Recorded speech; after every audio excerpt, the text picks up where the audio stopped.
Hello, I'm Auntie Janet. Now that you've brushed your teeth and are tucked in, would you like to hear a bedtime story? Okay. This is the tale of Squirrel Nutkin by Beatrix Potter. This is the tale about a tail that belonged to a little red squirrel, and his name was Nutkin. He had a brother called Twinkleberry and a great many cousins. They lived in a wood at the edge of a lake. In the middle of the lake, there is an island covered with trees and nut bushes, and amongst those trees stands a hollow oak tree, which is the house of an owl who is called Old Brown. One autumn, when the nuts were ripe and the leaves on the hazel bushes were golden and green, Nutkin and Twinkleberry and all the other little squirrels came out of the wood and down to the edge of the lake. They made little rafts out of twigs, and they paddled away over the water, Owl Island, to gather nuts. Each squirrel had a little sack and a large oar, and spread out his tail for a sail. They also took with them an offering of 3 fat mice as a present for Old Brown, and put them down upon his doorstep. Then Twinkleberry and the other little squirrels each made a low bow and said politely, "Old Mr. Brown, will you favor us with permission to gather nuts upon your island?" But Nutkin was excessively impertinent in his manners. He bobbed up and down like a little red cherry, singing, riddle me, what top tote, a little wee man in a red, red coat, a staff in his hand and a stone in his throat. If you'll tell me this riddle, I'll give you a groat. Now this riddle is as old as the hills. Mr. Brown paid no attention whatever to Nutkin. He shut his eyes obstinately and went to sleep. The squirrels filled their little sacks with nuts and sailed away home in the evening.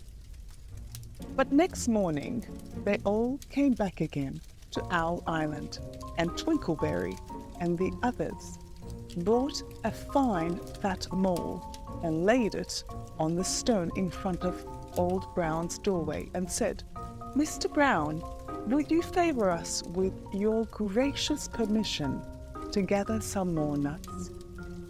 But Nutkin, who had no respect, began to dance up and down, tickling Old Brown with a nettle and singing, "Old Mr. B, riddle me ree. Hitty-pitty within the wall, hitty-pitty without the wall. If you touch hitty-pitty, hitty-pitty will bite you."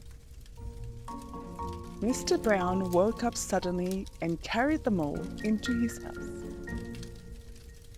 He shut the door in Nutkin's face. Presently, a little thread of blue smoke from a wood fire came up from the top of the tree, and Nutkin peeped through the keyhole and sang, "A house full, a hall full, and you cannot gather a ball full." The squirrels searched for the nuts all over the island and filled their little sacks. But Nutkin gathered oak apples, yellow and scarlet, and sat upon a beech stump, playing marbles and watching the door of old Mr. Brown.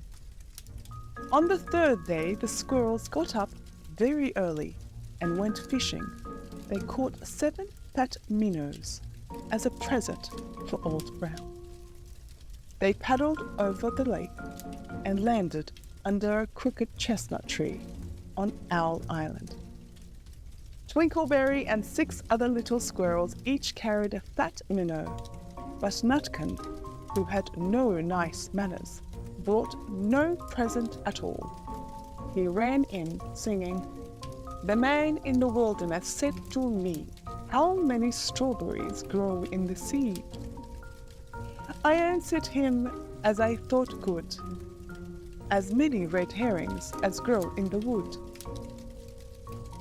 But old Mr. Brown took no interest in riddles, not even when the answer was provided for him.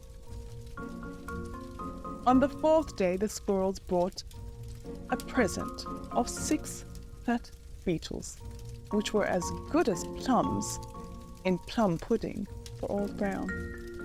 Each beetle was wrapped up carefully in a dock leaf, fastened with a pine needle pin. But Nutkin sang as rudely as ever, Old Mr. B, riddle me ree, flower of England, fruit of Spain, met together in a shower of rain. Put in a bag tied around with a string. If you'll tell me this riddle, I'll give you a ring.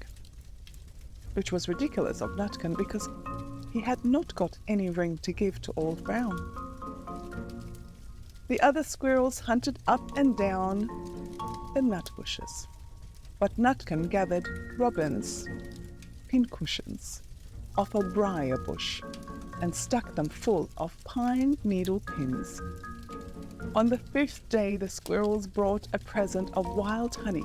It was so sweet and sticky that they licked their fingers as they put it down upon the stone. They had stolen it out of a bumblebee's nest on a tippity-top of the hill. But Nutkin skipped up and down singing, hum-a-bum buzz-buzz, hum-a-bum buzz.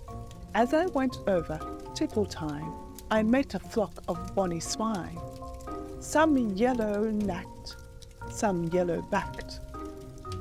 They were the very bonny swine that e'er went over Tippletop.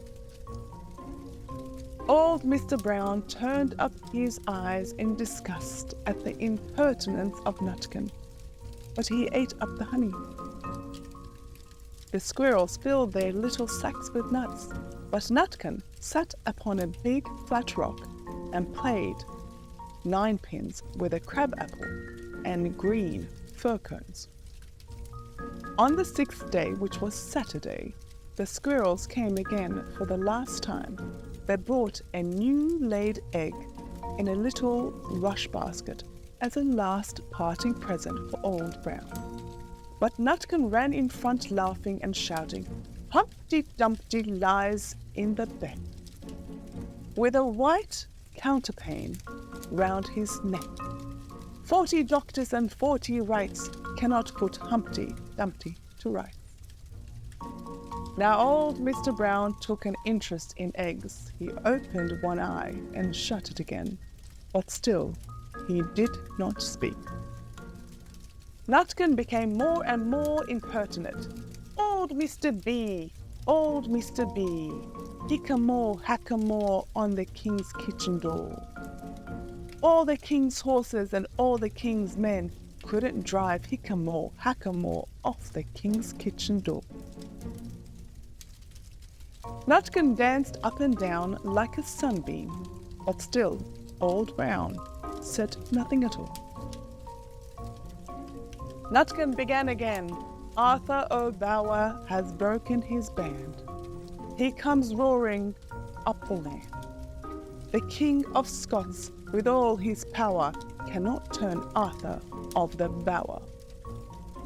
Nutkin made a whirring noise to sound like the wind, and he took a running jump right onto the head of Old Brown. Then all of a sudden there was a flatterment and a scutterment and a loud squeak. The squirrels scuttered away into the bushes.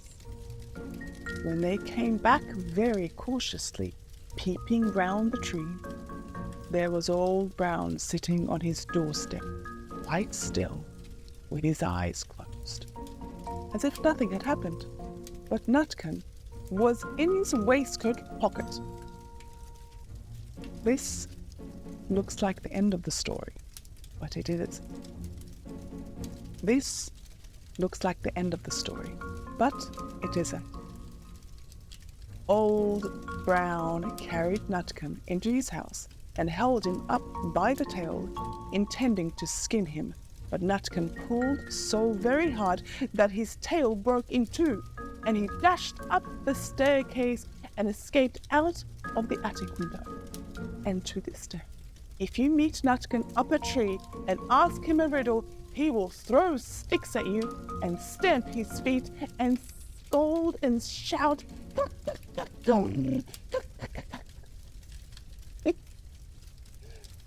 The end. Did you like that? It's time to go to sleep now. Say your prayers. And remember, I love you very much. And Auntie Janet is always on your side. Good night, little one.